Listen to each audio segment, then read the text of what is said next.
¿Qué onda, vatos? Thanks again for tuning in to yet another video. Infamous coming at you from the West Coast, trying out something new here. Have a different setup. We're gonna be trying this out. Let's see how it works. I'm gonna be looking at my old video, or my most viral video. I'm just gonna be looking at providing guys some extra tips and kind of reacting to the overall video. I recorded this sometime last year. I was looking at it recently, and it's it's pretty tough to watch now. After improving my I believe I've improved my content overall. It's just the flow, and I mean, just stuff that you kind of practice over time. That's why I always say, you know, you got to keep on grinding, because you are going to improve your content. So let's just go ahead and dive right into it. Just a few things that I kind of picked up on, and I just wanted to add a few things. The original video itself, it was about a little bit over 30 minutes, so I did end up cutting out quite a bit of it. So I guess this is just kind of like a part 2, and kind of reacting and giving you guys some extra info on what happened that infamous day. So let's go ahead and start this up. Keep in mind, this is new to me, this new setup. So let's try to see if I can get this to work. So I kind of just showed up unannounced, San Jose, and they had just recently gotten one off the truck. So since I was there, they were willing to bypass everybody else who had deposits, which supposedly were 6 of them, and they were willing to sell me the... Alright, so what happened there, yes, there was a waiting list. I actually went to a few other dealerships, and they had told me, you know what, there's a waiting list. We're not going to have one available until probably March, and that was around the release time. I believe, if I remember right, it was August when the 2020s came out.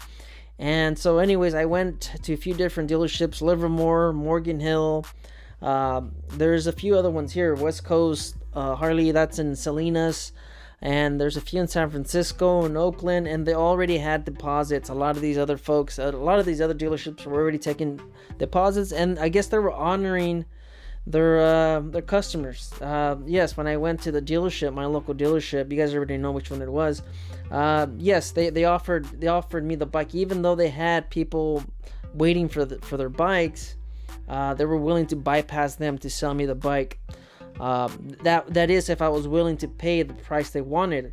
I believe out the door we were probably looking at $26,000 for the bike. So that was probably the fee that I had to pay to kind of get it, to kind of cut in line in front of everybody else. So looking back now, yes, I mean, it's horrible. It sucks, especially for those folks that believe I guess they believed they had a place in line, and the dealer was just behind their backs selling their bike. Show me the money! But what happens is there's no stock number, there's no VIN number, so there isn't really anything for them to even know or notice that the dealer actually sold their bike. Yes, so I show up there, and if they could make a sale, because they already have those guys in the bag, they already have their money, they have their deposit, they're not going to lose those customers. Yes, there were 6 of them that had already left deposits, but I mean, if you have somebody that comes in and they're willing to buy it, and you know that you have these other folks waiting on it, and they don't know if we got one or if we didn't get one on stock, or if we got one in stock. They don't know that, because like I said, there's no stock number and there's no VIN number, so there's no way to prove that the dealer actually got inventory and sold it underneath of you. So that's where that kind of happened, and that's where it could have happened. And they told me, what's the price that we got to give you so you can take this bike home? And I told them straight up, I don't want to pay no more than $20,000 out the door. And that's the way I said it. I said out the door. Now this leads in towards the end of the story. So I tell them I don't want to pay more than $20,000 out the door. And they go, you know what? Okay, let me go back to the manager. So anyways, I made it clear since day one, when I got their emails negotiating, I made it super clear. There was just no way for them to get this wrong. I was saying $20,000 out the door the whole time. Towards the end in the finance, when we all kind of came together and we were having like I said, it was getting heated. I had mentioned and I had told the sales guy, look it, man, this is exactly what I said. I'm not playing games here. I'm not playing games with you guys. I'm buying the bike. I'm not trying to, because I mean, they were making it seem like I was trying to back out of the deal. Or the finance guy, he was trying to make it seem like I was trying to renegotiate the bike. But I had told them since day one, since I got there, I wanted to pay $20,000 out the door, and that's it. And that's exactly how I said it. No games, no anything. Yes. So then we were negotiating the whole time. Like I made it clear, $20,000 out the door. They knew that's how much I wanted to pay, but somehow they flipped the numbers and they thought I wasn't gonna see anything, or I wasn't gonna say anything. Sorry, or I wasn't gonna notice how they were trying to make it as I bought the bike for $20,300 plus fees and taxes. So that's what happened there. And so if I would have bought the bike for that amount, then I would have been paying a little bit over $2,000 of markup, and then I was gonna end up paying the fees and the taxes, and that was gonna be a whole lot more.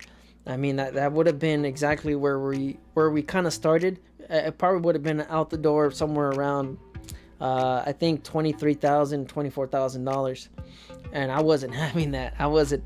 Like I said, man, I work hard for my money. I can't be giving that shit for free. So let's go ahead and let's see if we can finish this video. The bike was promised to me at $20,000 out the door. $20,000 out the door.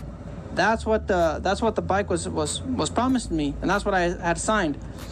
So then he just kind of storms out of the office because longer story short, he had already tried selling me the legendary package, $5,000, $6,000, $7,000 worth of warranties, coverages, and bumper to bumper. All right, so what happened with the finance guy? You know what? I guess I cut it out, but he turned out, from what he told me that that wasn't the first time that has happened, where customers were promised an out the door price only to find out that it wasn't out the door. It was actually plus kind of like what happened to me. It was plus fees and taxes. So that's what the finance guy he just told me. He's like, you know what, this isn't the first time this has happened. So from what happened when he went to go grab the sales guy, the sales assistant, and the general manager, and I believe the owner was there too, all of them came in. He had told me that the reason why he brought them in is because they wanted them to hear it from me that they were trying to screw me over. So that's what the finance guy, I mean, that's what he told me. So it wasn't the first time, and you know what? It takes videos like this to kind of make these companies true. I mean, the bigger YouTubers, content creators, they don't really talk about this stuff. If you guys see my playlist, I have a whole playlist of this stuff on how to kind of watch out and protect yourself. But they don't have anything bad to say when it comes to dealers, because I mean they're huge YouTubers. They have a huge influence. They have over 200,000 subscribers, and they don't have anything bad to say about the dealers, because they do get special treatment. But us average Joes, us average guys, we don't get that same treatment. So yeah, we do find ourselves getting screwed over. And I've seen some of the comments on my videos where they bring up those dealers, the ones in Shade Tree and the ones with Blockhead. They just have different experiences. I mean, we're not, like I said, we're not huge influencers, so we're not going to get that special treatment.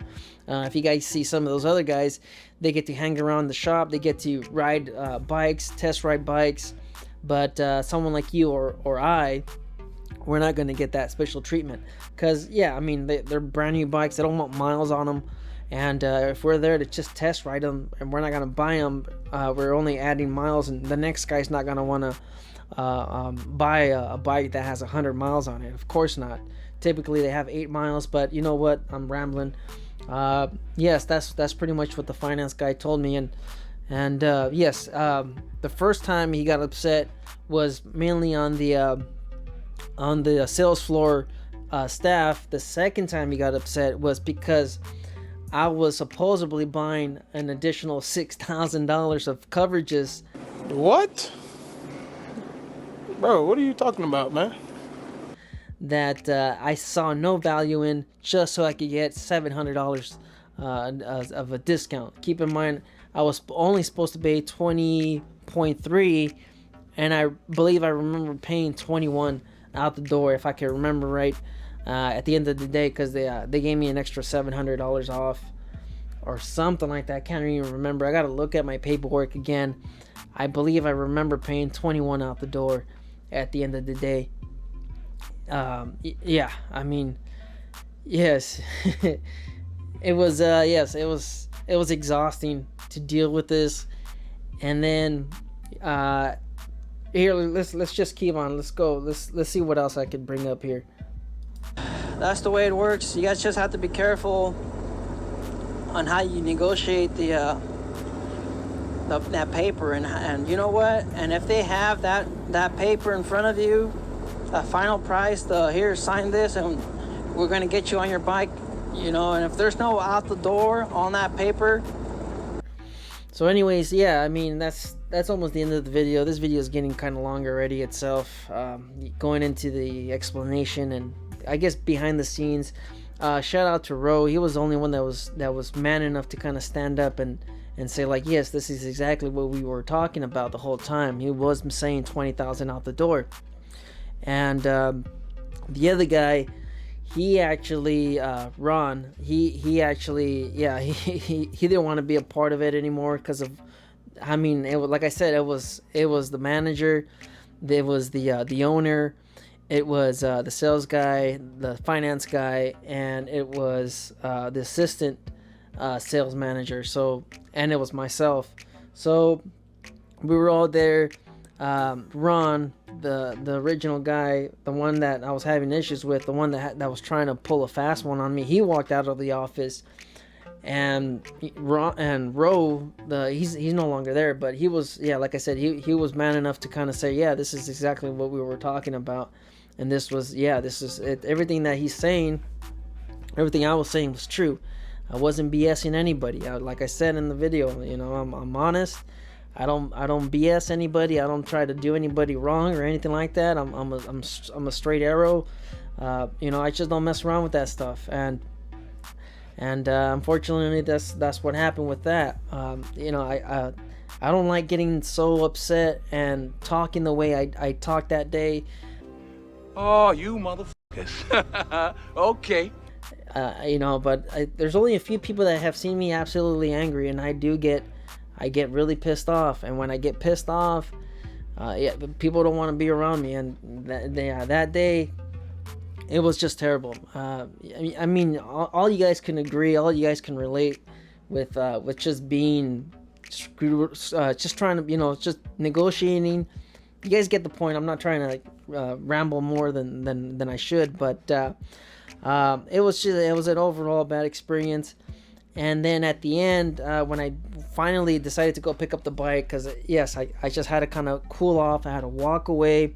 I left the bike there for about I think about 3 or 4 days. Left the bike there, went to go pick it up, and yeah, when I went to go pick it up, I went to go ring the bell. Yeah, I wasn't congratulated. Nobody wanted to shake my hand. I mean, like I said, I mean, stuff got really heated.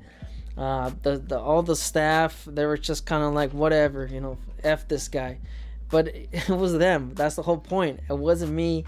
I had a witness, and he was the only one that celebrated with me when I picked up the bike. You know how when you ring the doorbell, when you ring the bell, and you're celebrating owning a brand new Harley. It wasn't my first one, but it was my first new one. So yeah, Ro, the sales guy, he was good about it. He actually got upset with the staff there when he noticed the negative energy that they were giving me. yeah, he kind of, and like I said, he was only there for maybe about a week, and I was just surprised. Like I said, he stood up for me, and then on top of that, he kind of let them know. I was like, hey man, this guy just bought a brand new bike from us. Come on, let's show him some support. Let's show him some love. So then he went over and he started honking on one of the other bikes, when I was ringing it. And at that time, when I saw that from the rest of the staff, I just wanted to get out of there. The whole time I was getting the bike out, I was kind of like hoping not to drop the bike or hoping not to crash into something. I kind of felt like they wanted to see me kind of fall off the bike, or they wanted to see me crash into something. So I was trying not to do anything dumb or do any burnouts or anything like that. I just wanted to get out of there. And I think then they never posted my photo on the social media, because I follow them on Instagram.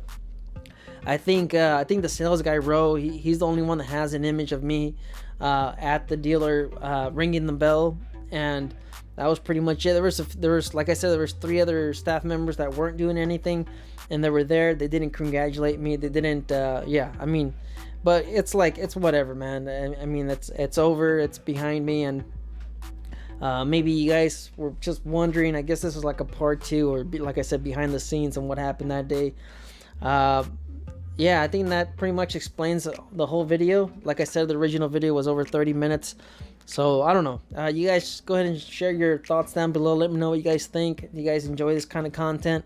I'm going to be trying to see how this works out, rearranging a few things, and maybe I could probably improve something. So, I don't know. You guys just stay out there, stay safe. Don't believe everything you read. Life's a risk. Get out there and ride. Later.